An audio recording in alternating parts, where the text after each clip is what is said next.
And what are we doing instead?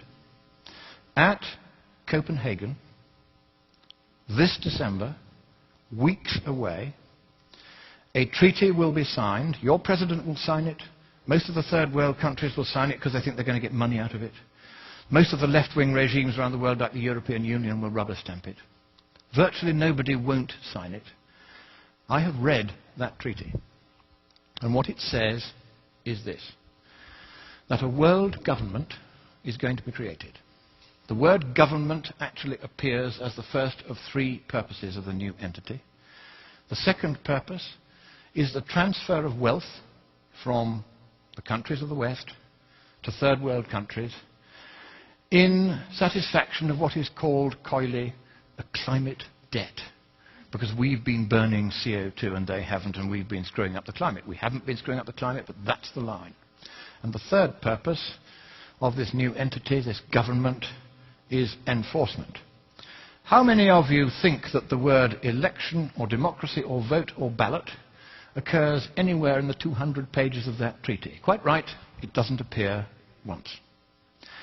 So at last, the communists who piled out of the Berlin Wall and into the environmental movement and took over Greenpeace, so that my friends who founded it left within a year because they'd captured it.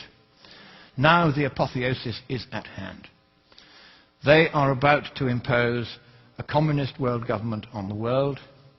You have a president who has very strong sympathies with that point of view. He's going to sign. He'll sign anything. He's a Nobel Peace Laureate. Of course he'll sign it. And the trouble is this: if that treaty is signed, your constitution says that it takes precedence over your constitution.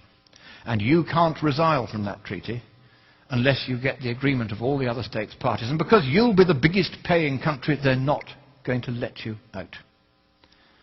So, thank you, America. You were the beacon of freedom for the world.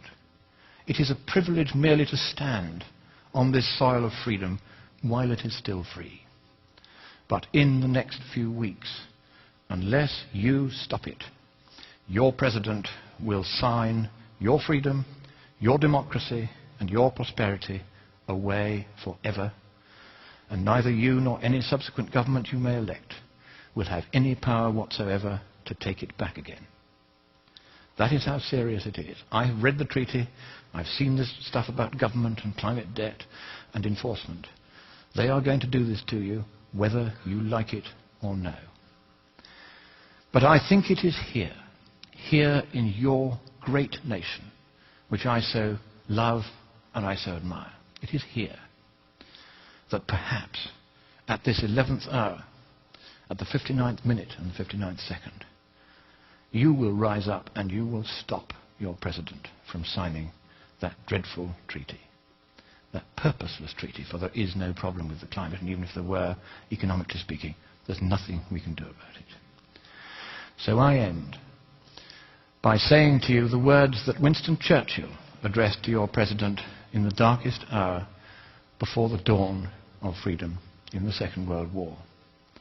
He quoted from your great poet Longfellow: "Sail on, O ship of state. Sail on, O Union, strong and great. Humanity, with all its fears, with all the hopes of future years, is hanging breathless on thy fate."